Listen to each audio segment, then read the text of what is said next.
Good evening all of you.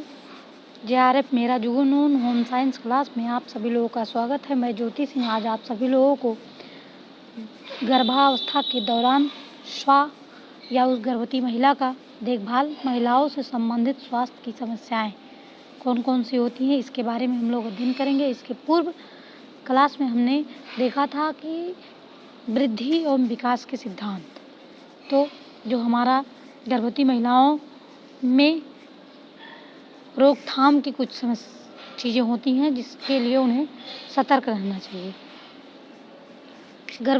गर्भावस्था सबसे पहले किसी पति पत्नी को जैसे ही पता चलता है कि वो एक नए जीवन यानी एक बच्चा उनके जीवन में आने वाला है, तो तुरंत ही उन लोगों को पास के आंगनबाड़ी में जाना चाहिए और वहाँ पर जच्चा बच्चा नाम का एक कार्ड बनता है और उस कार्ड को उनसे बनवाना चाहिए। उस कार्ड के बने रहने से उन्हें पोषण संबंधी जानकारियाँ आंगनबाड़ी कार्यकर्त्री के द्वारा समय समय पर मिलता रहता है और वो समय पर भोजन करना और शारीरिक गतिविधियों के बारे में जान जाती है। इससे क्या होता है कि बच्चे आनुवंशिक रूप से पोषण का शिकार नहीं हो पाते हैं। लगभग 75% महिलाओं में, हमारे यहाँ भारत में 75% महिलाओं में लगभग जो है खून की कमी को देखा गया है गर्भावस्था के अवस्थाओं में। जब उन्हें समय समय पर पोषण संबंधी सभी जानकारियों का पता रहेगा और वो पोषण ग्रहण करेंगी तो इन समस्याओं से जो आने वाला बच्चा है वो प्रभावित नहीं होगा। और विशेष ध्यान देना चाहिए कि उस महिला को जो है पूरे दिन में 2 घंटे उसको आराम करना चाहिए और 8 घंटे रात में सोना चाहिए। 8 घंटे करीब रात में क्या करना चाहिए? सोना चाहिए। सोना चाहिए किसको? तो गर्भवती महिला को। कुछ महिलाओं में जब वो प्रेग्नेंट होती हैं तो कुछ प्रश्न उनके दिमाग में आते हैं कि हमको कैसी दवाइयाँ लेनी है। क्या आता है प्रश्न? किस प्रकार की दवाइयों का लेना है उनको और उसका खुराक कौन सा होगा, उसके तत्व कौन से होंगे और शारीरिक गतिविधियाँ यानी पूरे दिन में उनको किस तरीके के शारीरिक कार्यभार करना है और यौन समागम के बारे में कई प्रश्न उनके दिमाग में आते हैं। तो इन प्रश्नों के समाधान के लिए उस गर्भवती माता को जो है पास के डॉक्टर से या किसी अन्य स्वास्थ्य देखभाल चिकित्सा से उनको बात करनी चाहिए और उसके बारे में उनको जानकारी लेनी चाहिए। अब हमारा अगला टॉपिक है कि आहार और उसके वजन के बारे में, यानी कि जब वो संपर्क करेंगी तो वो जानेंगी कि कैसा आहार लेना चाहिए, उनके शरीर का वेट कितना होना चाहिए, कब कम हो रहा है, कब अधिक हो रहा है, किस तरीके का पोषण लेने से खून की कमी नहीं हो पाएगी। तो इन सारी चीज़ों की जानकारी में हमारा है आहार और भोजन। तो जो आहार और भोजन है इसका पता लगाने के लिए क्या करना चाहिए? गर्भावस्था के दौरान महिलाओं का आहार पर्याप्त और पौष्टिक होना चाहिए। कैसा होना चाहिए? पर्याप्त और पौष्टिक होना चाहिए। पर्याप्त रहे और पौष्टिक रहे, किसी प्रकार की कमी ना रहे। यदि वह अपने और भ्रूण के लिए पर्याप्त पोषक तत्वों का सेवन नहीं करती तो पोषक तत्व पहले भ्रूण को पोषण देते हैं। वो क्या करते हैं? पोषक तत्व पहले भ्रूण को पोषक देते हैं, उसके बाद माँ को मिलता है। तो इसलिए हालांकि दैनिक आहार में लगभग 250 कैलोरी शामिल करना चाहिए। कितना? तो 250 कैलोरी। कितना? 250 कैलोरी। एक गर्भवती महिला को 250 कैलोरी दैनिक आहार में उनको शामिल करना चाहिए पोषक तत्व। आमतौर पर दोनों को पोषक प्रदान करने के लिए पर्याप्त होता है। 250 कैलोरी पर्याप्त रहेगा। अधिकांश अतिरिक्त कैलोरी प्रोटीन होना चाहिए। उसके बाद भी ये नहीं कि 250 कैलोरी ले लिया तो उतना ही नहीं, उसके बाद भी और प्रोटीन भी होना चाहिए। ये क्या था? हमारा पोषक तत्व था। पोषक तत्वों में और प्रोटीन भी होना चाहिए और आहार अच्छी तरह से संतुलित होना चाहिए। कैसा होना चाहिए? तो अच्छी तरह से संतुलित होना चाहिए और इसमें ताजे फल को अनाज को, सब्जियों को सम्मिलित करना चाहिए और फाइबर में उच्च और शर्करा में कम अनाज एक अच्छा विकल्प होता है। समुद्री पोषक तत्व होते हैं कौन कौन से जो भोजन में सम्मिलित होते हैं? तो जो है समुद्री भोजन में पारा होता है, जो भ्रूण की वृद्धि और विकास के लिए क्या होता है? महत्वपूर्ण होता है। हालांकि गर्भवती महिलाओं को ऐसी समुद्री भोजन का चयन करना चाहिए जिनमें पारे का मात्रा कम हो। ठीक है। फिर इसके बाद देखिए, संयुक्त राज्य अमेरिका में अधिकांश महिलाओं को ऊपर से अतिरिक्त नमक डाले बिना अपने भोजन में पर्याप्त मात्रा में नमक मिलता रहता है उनको, क्योंकि वहाँ जो है समुद्र पाया जाता है, तो पानी वगैरह पीती हैं तो उनको मिलता रहता है। व्यावसायिक रूप से तैयार खाद्य पदार्थ में अक्सर अत्यधिक मात्रा में नमक होता है और इसका सेवन संयम से करना चाहिए, यानी कम ही करना चाहिए। गर्भावस्था के दौरान वजन कम करने के लिए जो है डाइटिंग की सिफारिश नहीं करनी चाहिए। कुछ महिलाएं अपने शरीर को बनाने के लिए क्या करती हैं? तो डाइटिंग करती हैं और डॉक्टर से परामर्श लेती हैं कि सर या डॉक्टर साहब हमें डाइटिंग करना है, आप बताइए अपने शरीर को बनाने के लिए कि शरीर हमारा खराब ना हो। इसलिए मोटापे से ग्रस्त महिलाओं के लिए भी, क्योंकि भ्रूण के सामान्य रूप से विकसित होने के लिए कुछ वजन बढ़ना आवश्यक होता है और महिलाएं सोचती हैं कि हमारा वजन बढ़ जाएगा तो हम सुंदर नहीं दिखेंगे और मेरा शरीर खराब हो जाएगा, ये होगा वो होगा, तमाम प्रकार की ये लोग तीता पावरा करती रहती हैं। डाइटिंग से भ्रूण को पोषक तत्वों की आपूर्ति कम हो जाती है और इस स्थिति में क्या हो जाता है? गर्भावस्था के दौरान एक महिला का वजन कितना बढ़ना चाहिए या गर्भावस्था से पहले किस पे डिपेंड करता है? तो एक होता है बॉडी मास इंडेक्स, जिसे कहते हैं BMI। BMI का फुल फॉर्म होता है बॉडी मास इंडेक्स, और कितना वजन गर्भावस्था के दौरान बढ़ना चाहिए, कितना वजन घटना चाहिए, इसका निर्धारण कौन करता है? तो BMI के द्वारा होता है। BMI मीटर वर्ग में ऊंचाई से विभाजित किलोग्राम में वजन है। ये एक क्या है? वजन की मात्रा है। इसका उपयोग या निर्धारित करने के लिए किया जाता है कि ऊंचाई के लिए वजन सामान्य है या नहीं है। जो एक महिला की ऊंचाई है, ऊंचाई के आधार पर महिला का जो वजन है वो सामान्य है या नहीं है, इस पर जो है किस पे डिपेंड करता है? तो BMI पे डिपेंड करता है, यही निर्धारण करता है। उच्च BMI वाली महिलाओं को उच्च BMI वाली महिलाएं जो होती हैं उनको कैसा? सामान्य या कम वजन के रूप में वर्गीकृत। BMI वाली महिलाओं की तुलना में गर्भावस्था के दौरान कम वजन बढ़ाना चाहिए। एक औरत कद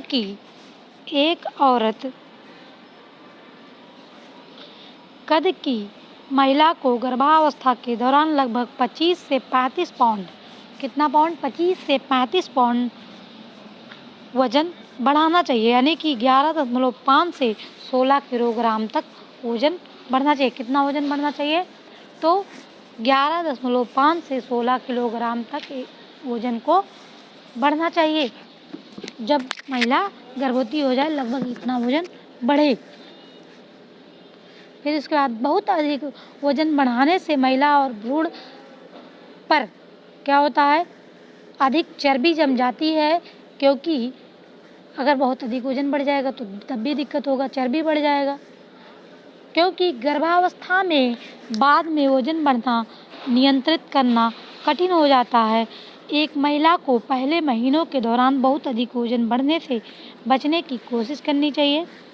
हालांकि वजन नहीं बढ़ने से भ्रूण की वृद्धि और विकास में बाधा आ सकती है।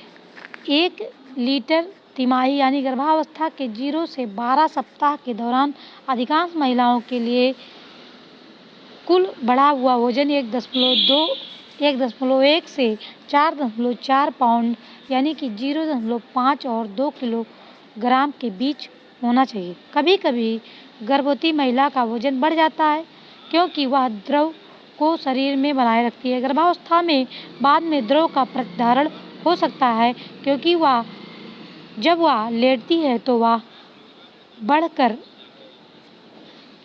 बढ़ रहा गर्भाशय पैरों से वापस हृदय तक रक्त के प्रवाह में हस्तक्षेप करता है।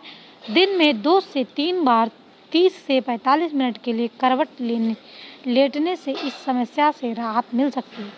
इलास्टिक सपोर्ट देने वाले स्टॉकिंग पहनने से भी मदद मिलती है। अब आगे हम देखेंगे कि दवाएं और आहार के पूरक क्या हैं। आमतौर पर गर्भावस्था के दौरान दवाओं से परहेज अच्छा होता है। किसी भी प्रकार की दवा नहीं लेना चाहिए। हालांकि कभी कभी दवाओं का उपयोग करना अनिवार्य है। एक गर्भवती महिला को विशेष रूप से पहले 3 महीनों के दौरान कोई भी दवा लेने से पहले अपने चिकित्सा से जांच करवा लेनी चाहिए, जिससे प्री-एस्कॉर्बिव नहीं की गई यानी ओवर द काउंटर दवाएं जैसे कि एस्पिरिन या औषधीय जड़ी बूटियां शामिल होती हैं। गर्भावस्था के लिए आवश्यक आयरन की मात्रा दोगुनी हो जाती है। अधिकांश गर्भवती महिलाओं को आयरन के पूरक की आवश्यकता होती है, क्योंकि औसत महिला गर्भावस्था की आवश्यकताओं को पूरा करने के लिए भोजन से पर्याप्त आयरन को अवशोषित नहीं करती। यदि किसी महिला को एनीमिया है, गर्भावस्था के दौरान एनीमिया विकसित होता है, तो उसे अन्य गर्भवती महिलाओं की तुलना में आयरन की एक बड़ी खुराक लेने की आवश्यकता होती है। आयरन की खुराक से हल्का पेट खराब और कब्ज भी हो सकता है। सभी गर्भवती महिलाओं को एक पूरक लेना चाहिए, जिसमें प्रत्येक दिन 400 माइक्रोग्राम फोलेट कितना होता है, तो 400 माइक्रोग्राम फोलेट हो, यानी कि फोलिक एसिड शामिल हो। हालांकि कुछ विशेषज्ञ 600 से या 800 माइक्रोग्राम जैसी थोड़ी अधिक मात्रा की सलाह देते हैं। इस तरह की खुराक अक्सर मल्टी विटामिन जैसे ओवर द काउंटर उत्पादों में उपलब्ध होता है। आदर्श रूप से गर्भावस्था से पहले फोलेट पूरक शुरू हो जाता है, और फोलेट की कमी से मस्तिष्क या रीढ़ की हड्डी के जन्म दोष वाले बच्चे का जोखिम बढ़ जाता है। न्यूरल ट्यूब दोष होता है, जैसे कि स्पाइना बिफिडा। क्या होता है? Spina bifida. जिन महिलाओं को न्यूरल ट्यूब दोष वाला बच्चा हुआ है, कैसा बच्चा? न्यूरल ट्यूब वाला बच्चा हुआ है, उन्हें 4000 माइक्रोग्राम फोलेट लेना चाहिए, यानी कि 4000 माइक्रोग्राम फोलिक एसिड का सेवन करना चाहिए। और अनुशंसित की तुलना में बहुत अधिक मात्रा में 1000 माइक्रोग्राम या उससे अधिक की खुराक के लिए प्रिस्क्रिप्शन की आवश्यकता होती है। अधिकांश अन्य महिलाओं के लिए, यहाँ तक कि फोलेट की कमी वाली महिलाओं के लिए, एक मानक प्रसव पूर्व विटामिन में फोलेट की मात्रा पर्याप्त होती है। महिलाओं को रोजाना आयरन फोलेट क्या करना चाहिए? रोजाना उनको आयरन और फोलेट युक्त प्रीनेटल मल्टीविटामिन लेना चाहिए। भले ही उनका आहार पर्याप्त हो, वो पर्याप्त रूप में आहार भले ही ले रही हों, लेकिन उनको फोलिक एसिड और मल्टीविटामिन अवश्य ही लेना चाहिए। अब शारीरिक गतिविधियों में क्या आप जानते हैं कि आमतौर पर व्यायाम और यौन समागम गर्भावस्था को खतरे में नहीं डालते। यात्रा करते समय गर्भवती महिलाओं को हमेशा सीट बेल्ट पहनना चाहिए, ये मोस्ट इम्पॉर्टेंट होता है। कई गर्भवती महिलाएं अपनी गतिविधियों को नियंत्रित करने के बारे में चिंतित रहती हैं। हालांकि ज़्यादातर महिलाएं गर्भावस्था के दौरान अपनी सामान्य गतिविधियों और व्यायाम जारी रखती हैं। व्यायाम करना कोई नुकसान नहीं करता है, व्यायाम करना चाहिए। हल्के श्रमसाध्य खेल भी खेलने चाहिए, जैसे तैराकी और तेज चलना अच्छे विकल्प होते हैं। थोड़ा तेज चलना भी चाहिए। हल्के श्रमसाध्य खेल, जोरदार गतिविधियां करना चाहिए, जैसे दौड़ना, घुड़सवारी करना भी संभव होता है, ऐसा नहीं है कि नहीं कर सकती हैं। यदि विशेष रूप से पेट पर क्या लगी हो, चोट लगी हो, तो उससे बचने के लिए, चोट लगने के से बचने के लिए जो है उनको प्रतियोगिताओं के बीच संपर्क शामिल करना चाहिए और लगभग टालना चाहिए। इन चीज़ों से बचना ही चाहिए। कोई ज़रूरी नहीं है कि उछले कूदे, ज़्यादा तेज दौड़े और घुड़सवारी करे, इन सब चीज़ों से बचना चाहिए। शारीरिक गतिविधियाँ ये नहीं करना चाहिए। व्यायाम कर सकते हैं, हल्का व्यायाम करने से किसी भी प्रकार की कोई समस्याएं नहीं होती हैं। कहीं भी यात्रा कर रही हैं तो उनको सीट बेल्ट का प्रयोग करना चाहिए। फिर आगे यौन समागम। तो यौन समागम क्या होता है? गर्भावस्था के दौरान यौन इच्छा क्या होती है? घट भी सकती है, बढ़ भी सकती है।